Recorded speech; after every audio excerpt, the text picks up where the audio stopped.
ou un hamburger, les gens produisent. Ouais. Maintenant, on est dans la surconsommation. Et tout artiste qui ne travaille pas, qui ne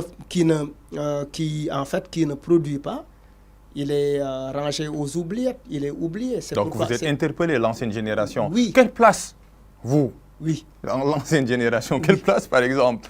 Vous êtes oublié, non? Non, on n'est pas du tout. Ah ouais? Pas du tout. Si on était oublié, tu ne serais pas là. Entrer dans le clash? Non, mais en fait, c'est pas... Pourquoi vous ne faites pas du clash, par exemple? Moi, je ne le fais pas parce que je ne sais pas le faire. Ah oui. Ce n'est Ça, pas mon c'est une talent. humilité. Hein? Je n'ai pas un talent. Un rappeur qui ne fait pas, qui ne sait pas faire du clash. Oui, je n'ai pas de talent pour le clash. C'est même un clash, un auto-clash. Quoi. Oui, je n'ai même pas de talent pour du freestyle.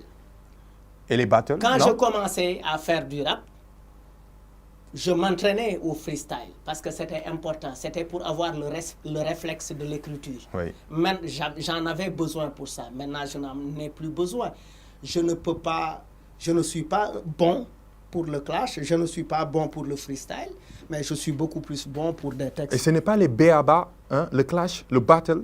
Non, ce n'est pas un béaba. Le clash est très réfléchi et très intelligent. Il a les mêmes exigences qu'un texte thématique. Parce que tu fais les mêmes efforts de recherche, de figures de style, etc. Tu as même les mêmes obligations esthétiques. C'est-à-dire, tu es là, tu recherches le truc. Quoi. Comment ils peuvent produire le jour J, au fait? C'est ça, le timing interroge, au fait. Parce qu'en fait, ils ne font que ça. Ils ont tous maintenant des studios. Ils ont tous en fait... ils peuvent tout enregistrer tout de suite, se filmer tout de suite. Aujourd'hui, le hip-hop est développé. Il y a un moment, il fallait enregistrer, attendre pour faire le mix. Maintenant, c'est développé, c'est moderne. Tout va vite. Tout va vite. Aujourd'hui, pour aller à Thiès, tout va vite. Ouais. Il y a 10 ans, pour aller à Thiès, tu fais 2 heures de temps. Ouais. Maintenant, c'est le péage. Il y a le péage pour les voitures, mais il y a le péage pour les rappeurs aussi. Et quelle comparaison entre le clash d'hier et celui d'aujourd'hui? Le clash d'hier était contextualisé. Et le clash d'hier, pour la plupart, ne s'attaquait pas à la personne en tant que telle, ne rentrait pas dans la vie privée des gens. Entre Fatah et Daddy Bibson. Oui, après, ils sont allés trop loin. Oui. Après, ils sont sortis de la règle du clash, quoi. Oui. Mais quand Rapadio faisait son Khabarou Underground, par exemple, ça disait aux Djantibi et aux Daraji, le temps n'est pas aux chansons d'amour, le pays est dur, il faut revenir à la raison, effectivement, il faut parler pour les jeunes qui n'ont pas de travail, etc. Nous sommes fatigués de vos textes d'amour, ça c'est pas la priorité des jeunes. Les jeunes n'ont pas ce temps, ils veulent être considérés, ils veulent être respectés, ils veulent de l'emploi, ils veulent travailler, ils veulent aller à l'école, les populations veulent se soigner et les populations comptent sur vous. Ouais. Donc en fait, ça c'était un message de rappel de Rapadio qui était un message très fort et puis qui a été très bien accueilli par le public, mais également par les rappeurs. Il y a des rappeurs qui ont disparu à partir de ce clash-là. Par exemple, c'est ce clash qui a fait disparaître Djantibi, qui a fait disparaître Black Mbolo. Mais Daradji a résisté contre le clash de Rapadio en sortant microphone soldat. Et le clash d'hier, côté écriture, était plus... policier, non? Il faut jamais dire ça, je ne suis pas d'accord. C'est-à-dire protéger la nouvelle génération. Non, ce n'est pas une question de protection. On n'a pas les mêmes référentiels. C'est-à-dire... Mais un texte de rap reste un texte de rap. Moi, par exemple... Ça peut être enseigné même dans les classes. Moi, en écrivant un texte, le langage urbain que j'empruntais et qui correspondait à ma génération n'est pas le même langage que cette génération emprunte. Ils ont d'autres éléments de langage qui correspondent à leur discours, qui correspondent à leur musique, qui correspondent même à leur attitude. Est-ce que tu comprends? Donc, c'est un tout. Le hip-hop, c'est un ensemble de choses, quoi. C'est un ensemble d'éléments. Mais ça doit rester du hip-hop. Oui, ils ne sont pas sortis du hip-hop. Ils ne le sont pas encore. Oui, ils sont dans le hip-hop. Dans le hip-hop. Oui. Et dans le clash. Carrément. Mais aujourd'hui, est-ce que le clash, Malal, forcément, parce qu'il y a beaucoup de plateformes virtuelles pour faire passer son message. Est-ce que le clash n'est pas un moyen de promotion individuelle qu'un moyen de promotion du produit? Est-ce que ce n'est pas la personne qui est au-dessus du produit? Et est-ce que cela ne tue-t-il pas le rap, par exemple? Non, je ne suis pas d'accord avec... Parce qu'en fait, quand je décide... Le rappeur défend son produit. C'est-à-dire, est-ce que le rappeur et son produit sont déliés? Ils sont liés. On ne peut pas séparer le rappeur de sa production. Oui, mais vous suyez pour votre produit. Oui, mais... Si on parle de Malal Talla, par exemple, de Fou Malade, sans parler de sa carrière musicale, par exemple, de ses textes, est-ce que vous serez fier, au fait? Oui, mais un rappeur peut être fier parce qu'il est le meilleur en clash. C'est qui le meilleur en clash, actuellement? Ils sont aujourd'hui, je ne trouve pas, je pense pas en fait qu'il y a des gens qui sont très bons. Par exemple, Omzo Dollar est quelqu'un de très violent en clash. Mais après, oui, c'est très violent entre eux. Oui, mais c'est ce qui est recherché. C'est la violence du mot qui est recherchée. Quel est le rappeur qui est le plus violent, Autrement dit, vous êtes l'apôtre d'un clash sans limite. Moi, je dirais que ça doit rester artistique. Ouais, oui, c'est ça. Oui, c'est ça, au fait. Maintenant, mais moi, je ne peux pas choisir. Je ne suis pas là pour faire l'arbitre, pour dire qu'un rappeur ne va pas faire ton bif. C'est-à-dire par extension. Moi, quand tu me clashes et que je me sens battu, moi, tu m'as humilié. Avec les mots. Tu m'as humilié. Et à la limite même, tu es en train d'arrêter ma carrière. Parce qu'effectivement, il y a des rappeurs qui ont disparu parce qu'ils ont été clashés. Oui. C'est une question de vie. Oui. C'est une question de vie. Maintenant, il y a des gens, quand ils se sentent vaincus, ils disent qu'il faut régler la question physiquement. Et ça tue le clash, hein? Parce qu'on a vu, par exemple... Ça ne le tue pas, ça l'amène au bif. Mais le bif, par exemple, il est suicidaire. On a vu Biggie et Tupac, par exemple. Oui, mais on n'en est pas encore arrivé là. Oui, mais bon, pour les conséquences, les dommages peuvent être collatéraux quand même. Oui, mais... Imaginez, par exemple... C'est la réalité de la rue. C'est la réalité de la rue. Qui doit évoluer, vous êtes d'accord? Mais non, c'est-à-dire... Il n'y a que ceux qui le font qui doivent décider de ce que ça doit être, encore une fois. Mais vous excluez le public dans votre discours. Le public, c'est le consommateur. Oui, mais le public aime ça. Le public aime le clash. Quel public? Quel public? Mais le public dont tu parles. Moi, je n'ai pas évoqué de public dans la discussion. C'est toi qui parles de public. Mais par exemple... Moi, ce qui m'intéresse, c'est les artistes. Moi, ce qui m'intéresse, par exemple, c'est un beau texte. C'est-à-dire... Mais un clash, il peut avoir des insultes et être beau. C'est-à-dire l'insulte ne... Ça d'ailleurs fait. Oui, mais ce que l'on voit là, c'est loin d'être beau. Au début, non, attends, au début. Oui. Quand tu entends, par exemple, dans un théâtre, quelqu'un dire « Ya khanjou, sama yaay nana, ten bi gënon na fe de mu rotalel ». C'est la métaphore. Oui, c'est une métaphore. C'est une métaphore. Mais ici, on est dans la métaphore urbaine de la rue. Elle est cinglante. Hein? Oui, mais c'est pas grave. Ça fait partie. C'est pourquoi on dit, toujours on précise, explicit lyrics parental advisory, c'est-à-dire avertissement parental parce que les lyrics sont explicites. Vous allez entendre du tout. Oui, moi je suis contre la censure. Mais ça ne peut pas passer. Même aux États-Unis, les clips où il y a des insultes, ça ne passe pas. Oui, mais dans les CD, on ne les censure pas. Oui. Mais actuellement, c'est difficile, par exemple, pour une télévision, pour les masses, même si le cible, ce n'est pas les masses médias, de faire passer ces clips-là.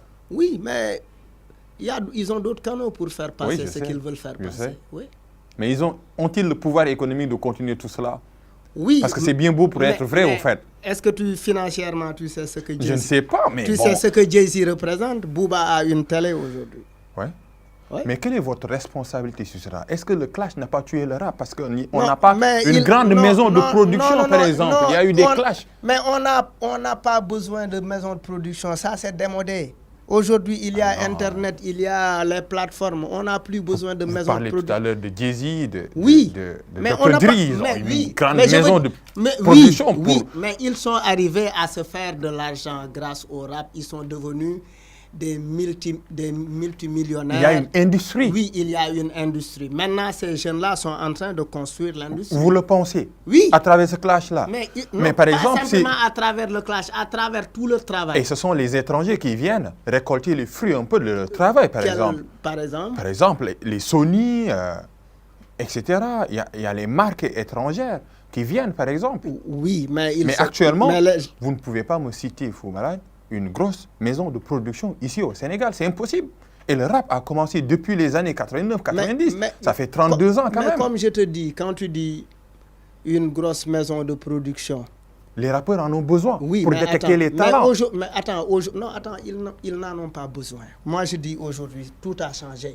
Par exemple, tu vois les Deep avec le Reptile. Tu vois IS 814 avec IS 814, ces jeunes-là. Il est passé où? Non, IS 814. Oui, mais ces jeunes-là. Il a bénéficié un peu de... Non, ces jeunes-là, ils sont en train de créer ils ont créé leur entreprise. Et leur entreprise, effectivement, commence à grandir. Ils ont commencé à faire de l'argent.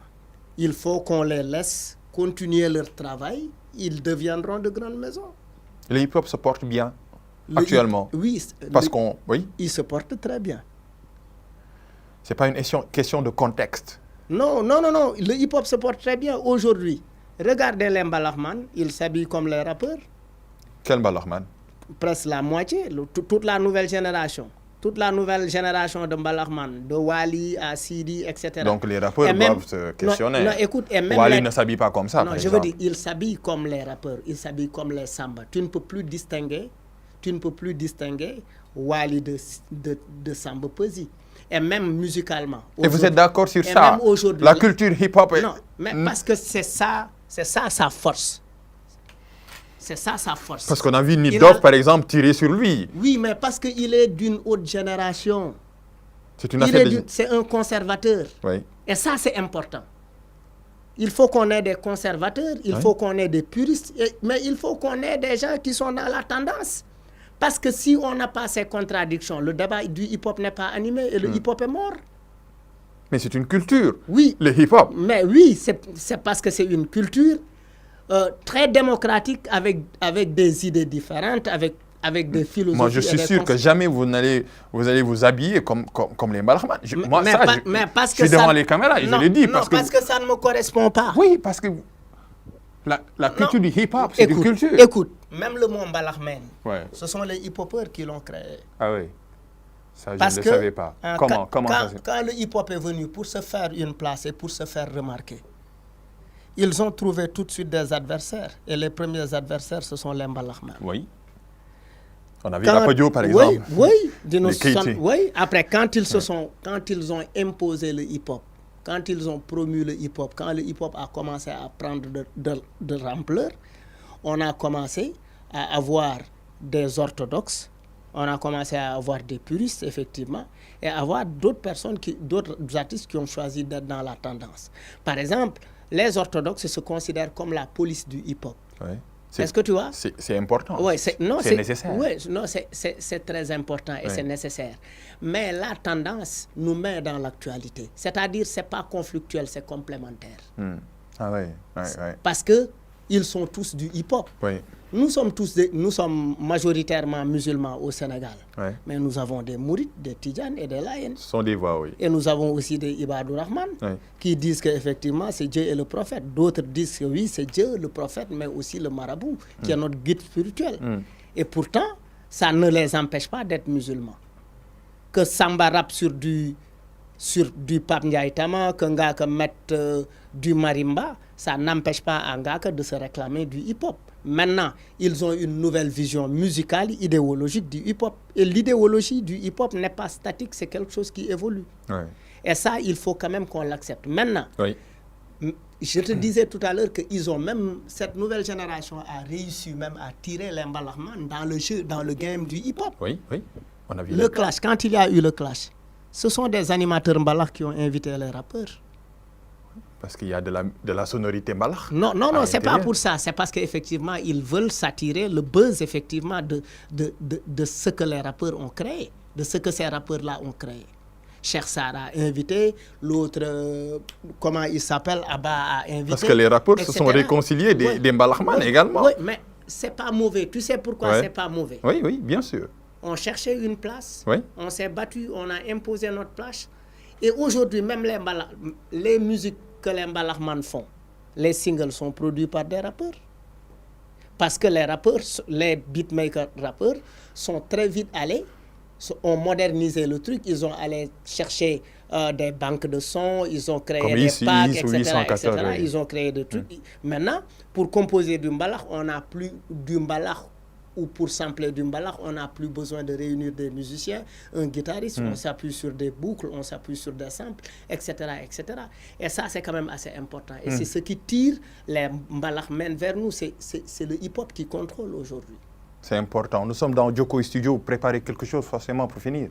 Yes, vous nous avez trouvé en répétition avec mon ami Nagas, on prépare des... Qui est là d'ailleurs. Oui, qui est là d'ailleurs. On prépare des concerts, on est également en train de travailler sur un album. On revient d'une tournée en France. On était à Tremblay, à Saint-Denis et à Bobigny. On a fait quelques concerts là-bas. On est revenu au mois de septembre, je pense. Ce mois-ci, oui. Oui, on est revenu ce mois-ci, il y a quelques jours. On est en train de travailler pour effectivement préparer un autre festival qui se passe hors du pays. Notre génération n'est plus la génération qui mène la danse. Il faut l'accepter. Oui, c'est agréable. Non, ce n'est même pas un problème. Et c'est agréable de faire de la musique. Ouais. C'est agréable de faire de la musique. C'est trouver son espace. On trouve notre espace, on a notre espace, on a quelque part où jouer. On continue à produire des chansons et on observe avec beaucoup de joie ce qui se passe avec la nouvelle génération. Ils portent bien, ils ont le flambeau et ils le gèrent bien et ça c'est magnifique. Et merci beaucoup pour ce clash, merci de nous accueillir. Merci beaucoup. Merci également à Babacar Ndiaye, Serigne Saliou Dème, Madoudou Seyni, la noblesse anodine qui nous a permis un peu de réaliser ici cette